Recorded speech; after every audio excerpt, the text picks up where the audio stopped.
Hello student. इतना confidence भी नहीं है कि तुम मेरी हेलो का जवाब दो। आवाज नहीं आई? हेलो अब अच्छा लगा। यही कमी है तुम्हारे अंदर कि इतनी क्लासरूम लेने के बाद तुम मेरे हेलो का एक रिप्लाई भी नहीं दे पा रहे हो, शर्मा रहे हो उसमें भी। हेलो अपने अंदर कॉन्फिडेंस लाना है, अपने अंदर तुम्हें अपने आप को ऐसा बनाना है कि किसी के सामने भी प्रूफ कर सको। मैंने कहा था ये इंटरव्यू, ये कम्युनिकेशन क्लास ये इसलिए नहीं बनी है कि सिर्फ तुम पढ़ो इसको और एग्जाम देने चले जाओ, एग्जाम में पासिंग मार्क्स ले आओ। तुमने क्लियर कर लिया कम्युनिकेशन का पेपर। ये कम्युनिकेशन का पेपर इसलिए बना है अपने आप को बिल्डअप कर सको। अब तुम कहोगे मैडम हमने तो अपने आप को बिल्डअप कर रखा है, हम अपने पैरों पे खड़े हैं। बार बार वही बताती हूँ, तुम सब अभी अपने पैरों पे नहीं खड़े। अगर पैरों पर खड़े होते तो तुम्हारा बॉडी लैंग्वेज, तुम्हारा आत्मविश्वास लबालब भरा होता। चलिए इस बात को आगे कंटिन्यू करेंगे। आज हम एक टॉपिक पढ़ने जा रहे हैं, इंटरव्यू प्रोसीड्यूर, इंटरव्यू की प्रक्रिया, साक्षात्कार की प्रक्रिया। साक्षात्कार किसे कहते हैं ये मैंने आपको कल बता दिया था। इसके प्रकार फेस टू फेस, वीडियो और टेलीफोनिक। इसके अलावा भी अगर मैं तुम्हारी सिलेबस से परे जाऊं या सिलेबस से हटके बात करूं तो साक्षात्कार के प्रकार और भी होते हैं। Direct and indirect interview, short and long term interview, बहुत सारे प्रकार है। वो मैंने आप लोगों को जानबूझकर नहीं बताया क्योंकि आपका सिलेबस जो था, आपका सिलेबस का दायरा बस यहीं तक सीमित था। आज हम बात करेंगे इंटरव्यू की इस प्रक्रिया की, या हमें इंटरव्यू में जाते समय किन बातों का ध्यान रखना चाहिए, किन बातों को अवॉइड करना चाहिए और किन बातों को इंटरव्यू होने से पहले हमें अपने आप को अपनी अंतर आत्मा से आत्मीकृत कर लेना चाहिए, मेमोराइज जिसको कहते हैं। तो आज उसी बारे में हम बात करेंगे, साक्षात्कार की प्रक्रिया की। देखिए, an interview process is a multi step process. जो इंटरव्यू या साक्षात्कार की प्रक्रिया होती है ये एक मल्टी स्टेप प्रोसेस होती है। बहुत ज्यादा इसकी प्रक्रिया पे नहीं जाऊंगी क्योंकि मैंने बताया है क्लास का हर एक बच्चा, हर एक स्टूडेंट साक्षात्कार के बारे में जानता है। जानता है? आवाज नहीं आई? जानता है? yes, आप साक्षात्कार के बारे में जानते हो, लेकिन बच्चों हम जानने के बाद जाने अनजाने कुछ गलतियों को कर जाते हैं। हम हल्के में ले जाते हैं कि ये तो साक्षात्कार है, ये कोई रिटन एग्जाम थोड़ी ना है जिसकी हमें प्रैक्टिस करनी है। तो आज मैं ये बता दूं, बड़े बड़े कोचिंग सेंटर, बड़े बड़े इंस्टीट्यूट जो चल रहे हैं वो सिर्फ साक्षात्कार की सिखाने के लिए, इंटरव्यू कैसे होता है इसलिए चल रहे हैं। वो करोड़पति अरबपति हैं आज की तारीख में। उसमें पढ़ाया नहीं जाता, नोट्स नहीं दिए जाते, उसमें सिर्फ आपको यह सिखाया जाता है कि इंटरव्यू कैसे दिया जाता है, इंटरव्यू देते समय किन किन बातों का ध्यान रखना है और हमें क्या पहनना है, किन बातों को अवॉइड करना है। उन्हीं बातों को मैं तुम्हें आज इस क्लासरूम में बताने जा रही हूँ, क्योंकि पहले की तरह हमेशा से मैं तुम्हें बताते आ रही हूँ कि मैंने भी कुछ इंटरव्यू फेस किए हैं, मैंने भी कुछ गलतियां की हैं। मैंने कहा था ना मैं इंटरव्यू देने जाती तो ऐसे जाती थी खुश होके, मेरा तो ऐसे निकल जाएगा, और मैं ऐसे बाहर हो जाती थी। फिर मुझे लगता था मेरे अंदर तो क्या कमी रह गई कि मैं प्री क्वालिफाई करके मेंस के 8 पेपर डिस्क्रिप्टिव पेपर, देखो इतना आसान है सिविल सर्विसेज जितना हम सोचते हैं। प्रीलिम्स होता है 2 पेपर होते हैं ऑब्जेक्टिव टाइप के, मेंस होता है 8 पेपर होता है डिस्क्रिप्टिव टाइप के। उसको क्वालिफाई करने के बाद इंटरव्यू तक पहुंचता है। इंटरव्यू आखिरी पायदान होता है। तो जो साक्षात्कार आखिरी पायदान होता है, उस साक्षात्कार की प्रक्रिया में हमें क्या करना पड़ता है? हमें पार्टिसिपेट करना पड़ता है, फाइट करनी पड़ती है, और हमें ऐसे ऐसे कैंडिडेट्स के साथ लड़ना पड़ता है कि कहीं ना कहीं चाहने ना चाहने से के बाद भी हमारा आत्मविश्वास हमें कहता है तेरा क्या होगा, तेरा क्या होगा कालिया। जस्ट एक हंसाने के लिए बोल रही थी, वास्तव में डर बेहद लगता है, इंटरव्यू बेहद कठिन होता है। तो आज मैं तुमसे यही सब बातें कर रही हूँ कि जो हमारा इंटरव्यू की प्रक्रिया होती है उनमें किन किन बातों का ध्यान रखना पड़ता है। Prepare an introduction. सबसे पहले 1 महीने से पहले से, इंटरव्यू यदि तुम्हारा 30 तारीख को है, 1 तारीख से तुम अपने आप का एक इंट्रोडक्शन तैयार करो। खुद से ही क्वेश्चन पूछो, खुद ही आंसर दो। आपके घर में शीशे हैं, मिरर्स, जिसपे हम अपने आप के देखते हैं, बाल भाना, देखना, फिर हम देखते हैं सब ठीक ठाक है, चलो अब चलते हैं। इस शीशे को यूज में लाओ। और ये मेरा पर्सनल एक्सपीरियंस है, मैं तुम्हें बता रही हूं कि जैसे मैं डिग्री कॉलेज की प्रोफेसर थी, इसी कॉलेज में थी, अपना लेटेस्ट एक्सपीरियंस बता रही हूँ। मैं इंटरव्यू से बाहर हो जाती थी तो मुझे लगता था शायद मेरे अंदर कमी है, मुझे कोचिंग लेनी चाहिए। तो जब एक बार 2014-15 की बात है, मेरा पीसीएस का इंटरव्यू था, प्री मैंने क्वालिफाई कर लिया, अगेंस्ट हमेशा की तरह मेंस क्वालिफाई कर लिया, अंतिम पायदान आया साक्षात्कार, इंटरव्यू।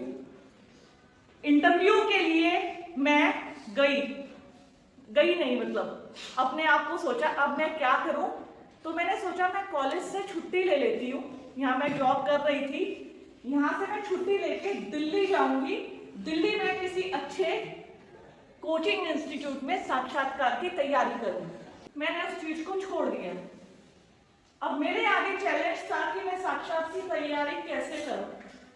तो यकीन मानिए बच्चों, मैंने कोई कोचिंग नहीं ली। अगेन जो मेरे घर में शीशा था, मैंने कुछ क्वेश्चन बनाए और डेली मैं उनसे अपने आप से पूछती थी। शीशे के सामने खड़ी होती थी, तो आपका नाम क्या है? मेरा नाम डॉक्टर तनु मित्तल है। मैंने अपना एक इंट्रोडक्शन तैयार किया और उसी में से काउंटर क्वेश्चन बनाए। अपना इंट्रोडक्शन तैयार किया, क्योंकि मात्र इंट्रोडक्शन नहीं होता, इंट्रोडक्शन से भी काउंटर क्वेश्चन होते हैं। मैंने अपना इंट्रोडक्शन तैयार किया और जैसे मैंने कहा मेरी हॉबी है पढ़ना, खेलना, खाना बनाना। फिर मुझे लगा पक्का मुझसे इसमें से काउंटर क्वेश्चन होंगे। पढ़ना, किस तरीके से पढ़ना? तो मैं बोलूंगी कि जैसे मैं पढ़ती हूँ, जीके पढ़ना, ये सब पढ़ना, क्योंकि जब मैंने प्री मेंस पढ़ा है तो नेचुरल सी बात है मेरा ये जीके बड़ा स्ट्रॉन्ग था, तो मेरा कोई भी क्वेश्चन पूछेंगे मैं जवाब दे दूंगी। फिर मैंने सोचा, मैंने अपनी हॉबी बताई खाना बनाना। खाना मुझे बनाना बहुत अच्छा है, तो मैंने न्यूट्रिएंट्स के बारे में, प्रोटीन के बारे में, किस पे प्रोटीन होता है, कौन कौन से फूड में कार्बोहाइड्रेट पाया जाता है, इनको पढ़ा। तो बच्चों हमें ये सब चीज पढ़नी पड़ती है।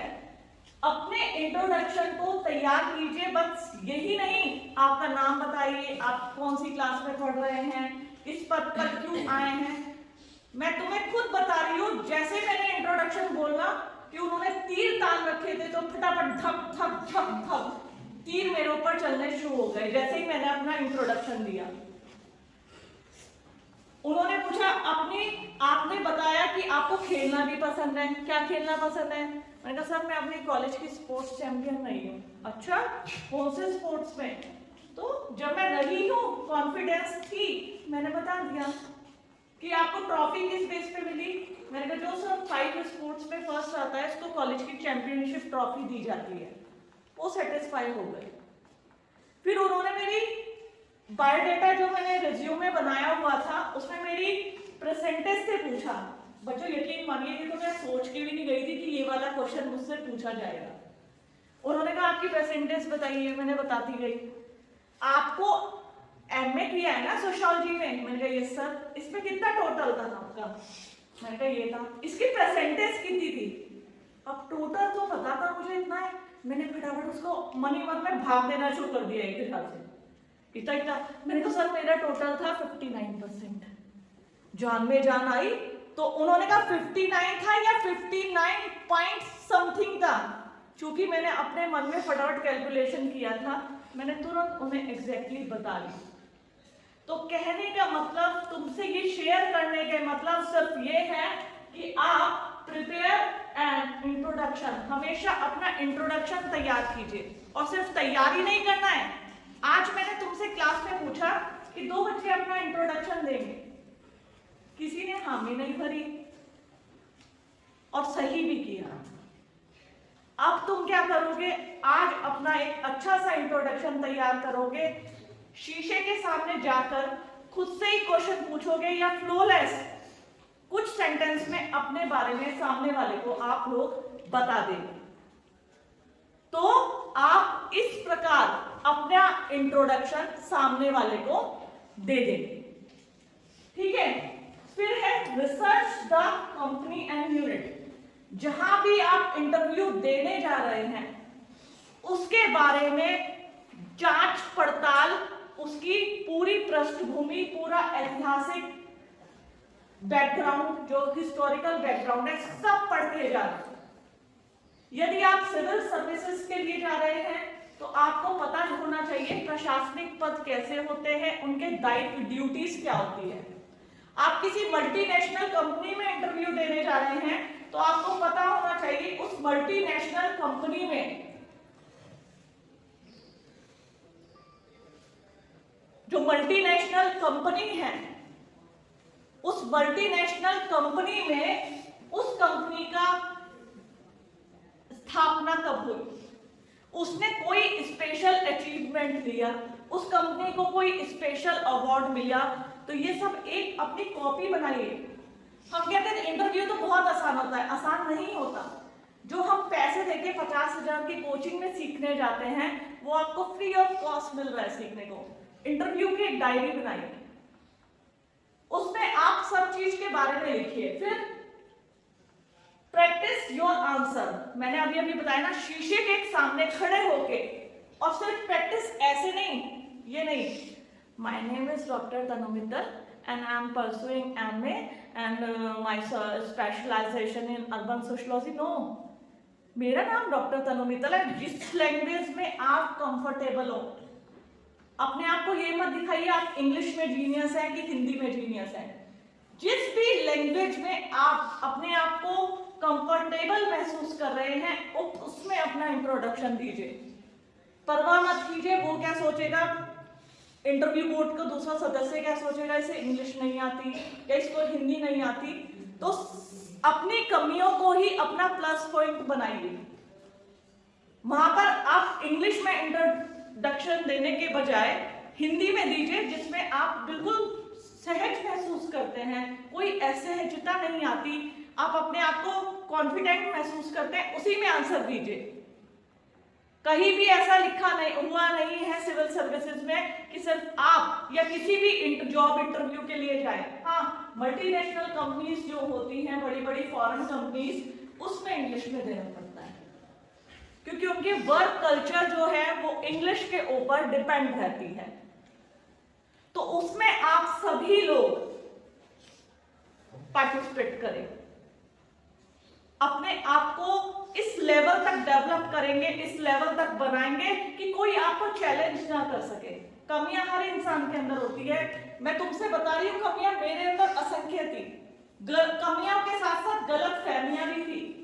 उस गलत फहमियों को मेरी हार ने दूर कर दिया।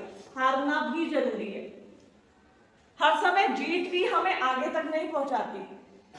हार, जब हम हारते हैं तो वो हार भी हमें जीतना सिखाती है। तो अपने इंट्रोडक्शन तैयार करने के बाद एक और मैं चीज क्या करती थी, अपने हस्बैंड, मेरे हस्बैंड बहुत सपोर्टिव है, उन्होंने मुझे मोटिवेट किया है क्योंकि वो खुद एक सिविल सर्वेंट है। He is health and education officer. वो मेरे से पहले काफी पहले पीसीएस में सिलेक्ट हो गए थे, तो उनको अनुभव था। तो जब मुझे यहाँ से छुट्टी नहीं मिली, मैंने अपने हस्बैंड से बोला, तो उन्होंने कहा घबराने की कोई जरूरत नहीं है। रोज शाम को जब वो ऑफिस से फ्री हो जाते थे, और मेरे साथ मेरी एक छोटी बेटी कह लो, मेरी सिस्टर कह लो, मेरी नंद कह लो, वो रहती है। मैं उन दोनों को सोफे पे बिठा देती थी और समझती थी ये मेरा इंटरव्यू बोर्ड है। मैं बकायदा फाइल लेके उनके सामने, मैं आई कम इन सर, मैं तो प्रोफेसर थी, मुझे भी ऐसे भाना प्रैक्टिस करनी पड़ती थी, बच्चों करनी पड़ती है। बिल्कुल उनसे सामने खड़ी हो जाती थी। जब तक वो मुझे बैठने को नहीं कहते थे, मैं बैठती नहीं थी। वो कहते थे बैठिए मैडम, मैं फिर बैठती थी। तो वो कहते, फिर मुझे औपचारिकताएं, ध्यान रखना, औपचारिकता हमेशा निभानी पड़ती है। मे आई कम इन सर, सबको इक्वली नमस्ते, गुड मॉर्निंग सर, या नमस्ते सर, नमस्ते सर, नमस्ते सर। फिर जब तक आपको बोला ना जाए तब तक आप बैठिएगा मत। फिर उन्होंने कहा अच्छा अच्छा बैठिए बैठिए, तो thank you so much sir, आप बैठ जाइए, धन्यवाद सर। कोई बात नहीं कि आप बायलैंग्वेज यूज कर रहे हैं, कभी धन्यवाद कभी थैंक यू, उसमें डरना मत हो गलत हो गया, हमें तो हिंदी में ही बोलना था, हमने तो थैंक यू बोल दिया और डरने लगे। ऐसा मत करना। अपने आप को, मैंने बोला ना, कंफर्टेबल फील कराते रहना। आप बैठ गए, इवन तहसीलदार वाला पद होता है ना, तहसीलदार सुने हैं तुमने? ये भी मैंने इंटरव्यू दिया था। अनलकली इसमें भी मेरा सिलेक्शन नहीं हुआ। प्री इसमें भी था, मेंस एग्जाम इसमें भी था। फिर गई मैं देने के लिए इंटरव्यू, और इंटरव्यू बहुत अच्छा हुआ, फाइनल सिलेक्शन। मैं तुमसे अपना स्कोर कार्ड मेरे पास आज तक रखा है, क्योंकि वो मेरी उपलब्धि है। 1 नंबर से सिलेक्शन रुका था मेरा, तो वह मैं तुम्हें कभी लाकर दिखाऊंगी। मैंने स्कोर कार्ड आज तक रखा है उसका। 1 नंबर से मेरा फाइनल सिलेक्शन रुक गया था। मैं तहसीलदार बनने से 1 कदम दूर, पायदान पीछे, फेल तो फेल। ये तो है नहीं, तहसीलदार नहीं बनी तो कोई नीचे का पद देकर उसको आगे निकाल दो, ऐसे कोई बोली थी। फेल का मतलब फेल था। लेकिन उस इंटरव्यू बोर्ड मेरा बेस्ट इंटरव्यू रहा था, जिसमें मेरा सिलेक्शन हुआ है उससे भी ज्यादा अच्छा मुझे लगा था। उन्होंने कहा बैठिए, ऐसा लग रहा है मैडम आप कंफर्टेबल नहीं बैठी हैं। तो मैं और उछक के बैठी, रिवॉल्विंग चेयर थी, मैंने पहले उसको पकड़ा, फिर आराम से उसको बैठी। मैंने कहा नहीं आई एम ओके सर, मैं अब ठीक हूँ बिल्कुल। कह ठीक है ना, पानी पिएंगी? मैंने कहा नहीं सर। और यदि बाय चांस तुम्हें प्यास लग रही है तो बेहिचक उस पानी को पीजिए। अगर आपसे कहा जाता है कि आप शायद घबरा रहे हैं, पानी पी लीजिए, तो नहीं नहीं सर पानी ऐसे नहीं, कंफर्टेबली अगर आपको प्यास लगी है तो आराम से आप पानी पीजिए। सच में अब आपको ये तो मैंने बताया, आपको क्या करना है। कई बार इंटरव्यू बोर्ड के लिए हिदायतें होती हैं, वो भी मैं तुमसे डिस्कस करूंगी, क्योंकि वो भी इसका पार्ट है। इंटरव्यू बोर्ड के लिए हिदायतें होती हैं कि जब तक कैंडिडेट फैमिलियर ना हो जाए तब तक उससे प्रश्न ना पूछिए। फैमिलियर इन द सेंस, सामने वाले कैंडिडेट जब तुम्हारे पास इंटरव्यू देने आए हैं, नेचुरल सी बात है, घबराहट, हिचकिचाहट ये सभी के अंदर होती है। जो वो घबराहट और हिचकिचाहट होगी, तो वो घबराहट और हिचकिचाहट में क्या करता है बंदा, गलत बोल देता है। जो आता है वो भी गलत निकल जाता है, सोचता है ये तो मुझे आता था, ये गलत। तो इंटरव्यू बोर्ड को हिदायत दी जाती है कि जब तक आप कैंडिडेट को फैमिलियर ना कर दें, आप कोई भी क्वेश्चन मत पूछिएगा। दूसरा, उसको कंफर्टेबल होने दीजिए अपनी सीट के साथ, एटमॉस्फेयर के साथ। ऐसा नहीं कि आधे घंटे तक बैठ के उसको देख रहे हैं, भाई तो ठीक है ऐसा नहीं है। विद इन सेकेंड्स काम होते हैं, फटाफट फटाफट। फैमिलियर करने के लिए कुछ क्वेश्चन पूछे जाते हैं। आज आप कैसे आए, कार से आए या ट्रेन से? तो सर ट्रेन से आया। तो अच्छा ट्रेन लेट मिली थी क्या आपको? सर नहीं मिल गई थी, बस मन में घबराहट थी आने की। अरे रिलैक्स हो जाइए शर्मा जी, ठीक है, नाम लेके, ऐसा बोला जाता है फैमिलियर करने के लिए। जब उसे वो रिलैक्स हो गया तब क्वेश्चन पुट अप किए जाते हैं। और आगे चलते हैं। ऐसा कहा जाता है इंटरव्यू बोर्ड को जो क्वेश्चन पूछने हैं वो पहले से ही प्रिपेयर कर लेने चाहिए। इंटरव्यू बोर्ड जो आपसे क्वेश्चन पूछता है वो या तो उनकी लिस्ट बना लेता है या पहले से उन क्वेश्चनों को पैनल में सम्मिलित कर लिया जाता है, क्योंकि अननेसेसरी क्वेश्चन कैंडिडेट के मानसिक स्थिति पे विपरीत प्रभाव डालते हैं। इसलिए ये हिदायतें नहीं दी जाती कि आप अननेसेसरी क्वेश्चन पूछें। आई बात समझ में? साथ ही साथ इंटरव्यू बोर्ड को ये पूछा जाता है जो आप स्टार्टिंग करेंगे कैंडिडेट के रिज्यूमे से करेंगे। जो पहला क्वेश्चन आप आज मैं पढ़ा रही हूं और मुझे ये यकीन है क्योंकि आप अभी स्टूडेंट हैं, आप कहीं भी इंटरव्यू देने नहीं गए होंगे। कोई गया है? आप में से कोई गया है? नहीं तो बोल दो। हाँ नहीं तो बोल दो। नहीं गया है ना? तो बच्चों, मेरा जो अनुभव जो किताबों द्वारा पढ़ा है, जो मैंने देखा है, हमेशा सबसे पहले क्वेश्चन हमारे रिज्यूमे से पूछा जाता है। अपना रिज्यूमे बनाते समय ये ध्यान रखिएगा उसमें अपना नाम भी लिख रहे हैं। तो सबसे पहला इंटरव्यू में मेरे नाम का अर्थ ही मुझसे पूछा गया था। आपका नाम तनु मित्तल है, तनु का अर्थ क्या होता है? तो मैंने बताया कि सर मैंने हनुमान चालीसा में तनु का पढ़ा था। तनु का अर्थ होता है शरीर से। और ये बात मुझे पहले ही मेरे हस्बैंड ने बताई थी। अपने रिज्यूमे को ना रिज्यूमे ना मानो, इसको एग्जाम का एक क्वेश्चन पेपर मानो, जिसके हर प्रश्न, हर जो लिखावट है उस पे एक प्रश्न छुपा हुआ है। तुम्हें पहेलियों की तरह उस प्रश्न को जानना है और उसके उत्तर को अपने दिमाग में बिठाना है, मेमोराइज करना है। तो आई बात समझ में कि आपको हर एक प्रश्न का उत्तर देना है। तनु का क्या अर्थ है? अच्छा, आप रहने वाली है, रुड़की की रहने वाली है। रुड़की किस तरह का शहर है?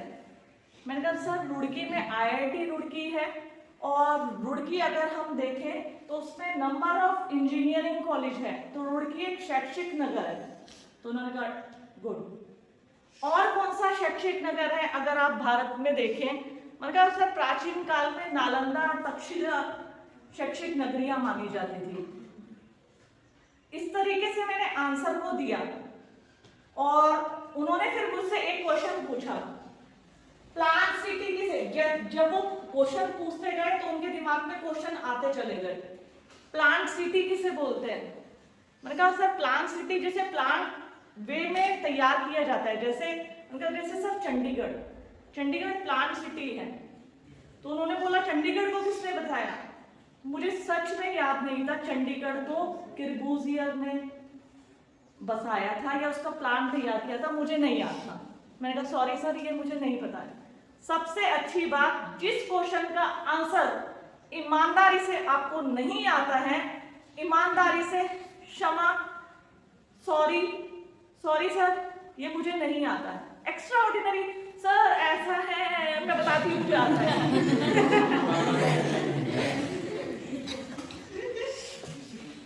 ओवर एक्टिंग क्यों करनी है?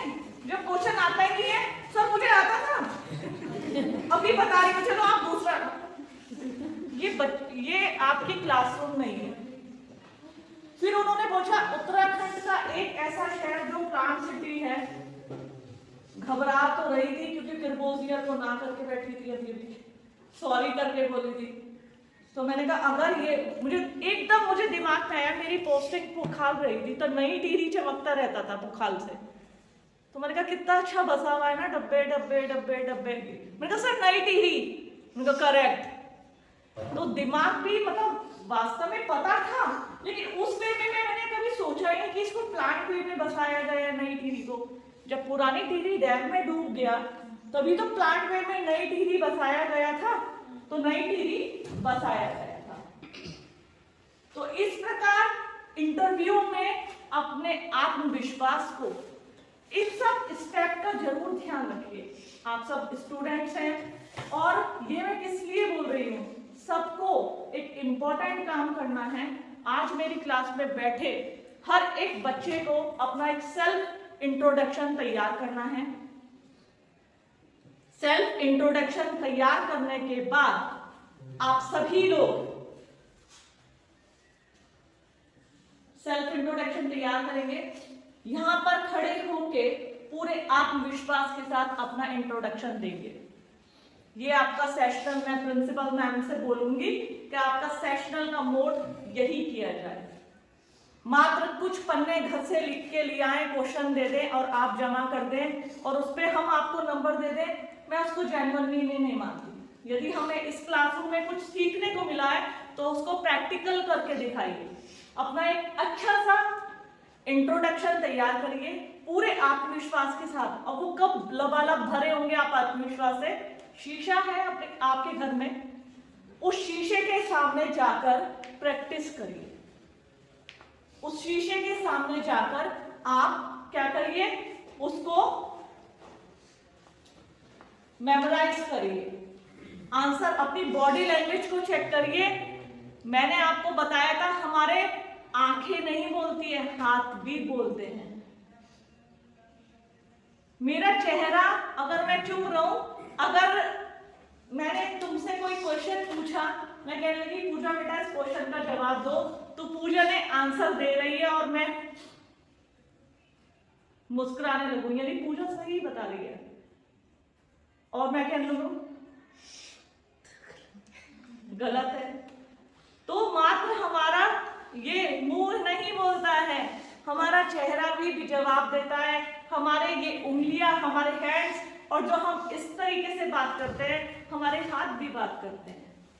तो इन सब चीजों को ध्यान रखिए, अपने अंदर आत्मविश्वास लाइए, आत्मविश्वास से लबालब भरिए अपने आप को। इंट्रोडक्शन कोई बहुत मुश्किल काम नहीं है। और कभी इन फ्यूचर तुम्हें मेरी जरूरत कभी भी पड़ेगी, मेरा नंबर सेव कर लेना जो मैंने कम्युनिकेशन का ग्रुप बनाया है। अननेसेसरी कॉल या मैसेज मत करना, कभी मेरी जरूरत पड़ेगी, मैं कभी मना नहीं करती हूँ किसी भी स्टूडेंट को। तुम्हें इंटरव्यू देने जाने में, किसी एग्जाम में, कोई कंपटीशन की परीक्षा तुमने प्री पास कर ली, मेंस में, तुम्हें यदि लगता है तो हमेशा मैं तुम्हारी सहायता के लिए, अगर तुम आगे हो तो तुमसे एक कदम आगे तनु मैडम मिलेगी, ये मेरा प्रॉमिस है। तो बच्चों इसको बहुत अच्छे से करिएगा। ये था इंटरव्यू प्रोसीजर और इसके जो स्टेप बाय स्टेप होते हैं ये सब मैंने आपको बता दिए। आज के लिए इतना ही। चलो यही सुनना चाह रही थी मैं।